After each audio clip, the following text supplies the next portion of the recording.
Enggak. Terus kenapa? Tuhan ajar kepada saya begini. Jangan berharap kepada seseorang. Jangan berharap kepada orang lain. Tapi berharap kepadaku. Lihat, aku mau didik. Aku tidak akan pernah menolong dengan terlambat. Nah, ini ceritanya kemarin, saudara. Ini tadi cerita intermezzonya. Ya, itu cerita latar belakangnya, ceritanya seperti itu. Kejadiannya 2 hari yang lalu. Saya pelayanan. Satu tempat. Saya punya pikiran gini. Terima kasih Tuhan. Kami percaya. Saya berdoa dan istri saya. Saya percaya berkat akan turun. Nah, begitu saudara ya. Sama kayak saudara kan begitu kan. Berkat akan turun. Terima kasih Tuhan. Amin. Amin. Raih. Kami buka tingkap-tingkap langit. Supaya tercurah berkat. Saya bilang begitu. Dan istri saya. Saya masuk pelayanan. Sudah tahu. Pulang. Itu tidak bawa duit saudara. Dalam arti tidak bawa uang banyak. Tidak. Pas lagi. Jadi pada waktu saya pulang ini saya ngomong gini sama Tuhan. Di mobil. Tuhan, Engkau tahu kan aku butuh uang. Kenapa aku tidak dikasih? Tuhan bilang apa? Enggak. Nanti kamu akan tahu besok pagi.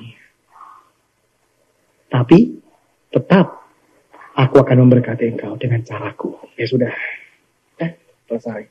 Sampai di rumah, saya mengucap syukur, istri saya puji Tuhan, tidak pernah nanya dapat berapa. Itu istri saya tidak pernah. Itu istri saya. Ya, dia tidak seperti orang lain yang selalu tanya pada suaminya, halo gimana? Enggak, dia pokoknya tutup mulut dan dia percaya Tuhan selesaikan semuanya. Apa yang terjadi, saudara? Pagi-pagi sudah selesai itu, pagi-pagi saya ditelepon sama seseorang. Gimana? Yuk jalan-jalan yuk, lihat. Lihat apa?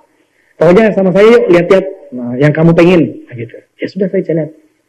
Ya. Sudah pernah dengarkan? Atau sudah sebelum dengar? Mobil saya, bannya copot. Saya pergi ke Semarang, banyak copot, saudara. Ya, saya sudah saksikan di sini atau belum ya, Pak? Belum ya di sana ya. Wah, saya pergi ke Semarang, saudara. Ya, semua sudah saya cek, semua sudah bagus.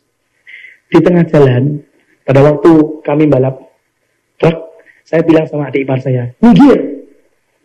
Kenapa? Karena saya buka jendela, itu bunyinya ban saya itu pokok-pokok gitu, saudara. Ya, jadi saya kami minggir itu tanahnya berbatu-batu, jadi bunyi gitu, gitu. Sudah, sampai pinggir, sudah berhenti mobilnya, saya mau buka pintu, itu bannya yang paling belakang, yang sebelah saya, sebelah kiri saya, itu loncat sendiri, jalan sendiri, saudara. Ya, jadi langsung mobilnya jongkok, gitu, saudara. Ya, dan pada waktu itu saya bilang, Tuhan, kok begini ya?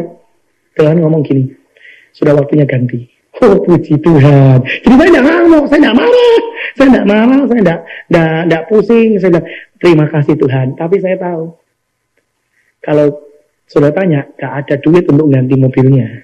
Loh betul, saudara, gak ada duit sama sekali. Ya, karena saya tahu tomboknya harus banyak. Ya sudah. Nah, singkat cerita, kami beresi itu bannya, kami jalan lagi. Dan itu suatu mujizat. Karena apa? Kok bisa? Itu jalan kira-kira 10 km tanpa baut roda. Itu luar biasa, saudara. Itu satu anugerah.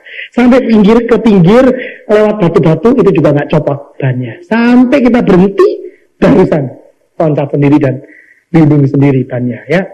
Jadi itu suatu anugerah. Nah, singkat cerita, kemarin saya diajak jalan-jalan dengan seseorang. Ya, jalan-jalan, lihat mobil. Saya pikir dalam hati, udah nggak punya duit, lihat mobil buat apa. Ya. Tapi, ya sudah, ayo, jalan-jalan. Jadi saya jalan-jalan. Sudah tahu apa yang terjadi? Sampai di suatu tempat, dia ngomong gini. Ini kita masuk ngomong ke sini. Lihat. Ada mobil bagus, saudara, satu. Terus dia bilang gini sama saya. Bagus ya? Bagus memang. Ya memang saya bagus tahun 2000, saudara. Bagus. Tapi saya juga nggak berani. Kenapa? Karena nggak punya uang. Jadi bagus. Terus bisa nawar. Kalau ada mobil yang dipakai itu, saya pakai mobil saya.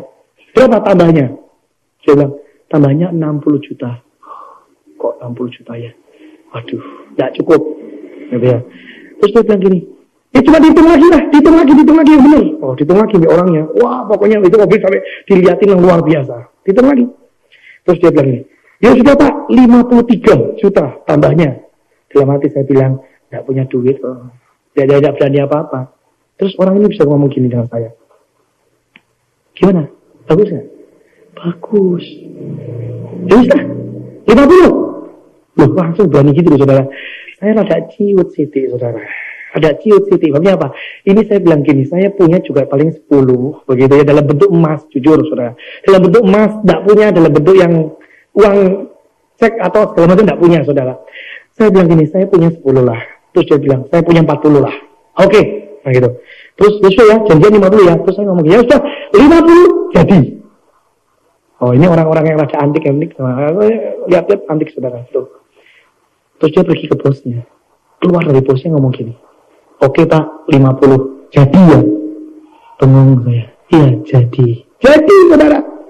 Dan itu mobilnya saya bawa. Itu mobil barusan baru, saudara. Itu yang saya bawa, itu mobil baru. Barusan kemarin saya dapat. Ya, saya katakan, kalau Tuhan memberkati, ya, kadang-kadang tidak masuk dalam pikiran kita. Amin. Betul? Ya kan? Saya lagi kekurangan. Sampai tim saya ngomong gini. Bohong itu Daniel, ngomong nggak punya duit itu bohong. Loh, saya sangat malu loh, saudara. Saya pergi hari ini tuh belum menerangkan kepada tim saya yang tahu bahwa katanya nggak punya duit, tapi kok bisa ganti mobil. Mungkin di pikiran mereka hari-hari ini ngomong gini, gembalaku atau ketuaku ini bohong, nggak punya duit ini ya. Ya. Tapi saya jujur sama saudara, nggak punya duit. Saya dikasih itu mobil. Sampai saya mau jual kim saya, mau jual uang ke emas saya. Dia telepon lagi, dan orang ini berkata, "Tidak usah, jual mas, sudah saya lunasi semua." Loh, saudara, tidak keluar duit 1 sen pun, itu mobil yang di depan tuh. Nah, lihat saudara, dalam satu sisi, saya diproses sama Tuhan, untuk bergantung sama dia. Duitnya pas-pasan. Ya, tapi dalam sisi lain, dengar baik-baik, kalau namanya Tuhan mau memberkati, kalau engkau beres sama Tuhan, tidak ada halangan, itu berkat terjadi. Amin. Sudah percaya kenal itu? Nah, makanya jangan pakai teori orang fasik, yaitu teori dunia. Pakai teorinya Tuhan. Biar nggak punya Tuhan, kalau berkat datang sih bisa aja lah. Nah, begitu saudara. Buktinya saya, orang semua pada bingung. Katanya nggak punya duit, tapi kok ganti mobil lagi? Loh, saudara, dari mana? Dari Tuhan. Amin. Nah, yang kedua di sini dikatakan, yang tidak berdiri di jalan orang berdosa. Artinya apa? Kalau Tuhan berkata orang berdosa, itu orang yang keluar dari jalurnya Tuhan. Dengar baik-baik. Ya. Jadi kalau Tuhan berkata orang yang berdosa, itu orang yang keluar dari jalur Tuhan. Setiap pribadi di tempat ini punya jalur masing-masing, punya tempat masing-masing di mana kita berjalan. Ya. Dan Bapa di surga itu sebagai sutradara kita yang agung, itu sudah menentukan apa yang harus kita lakukan, apa yang harus kita jalani. Dari hari demi hari kita harus mengerti ada bagian, ada tugas yang harus kita lakukan.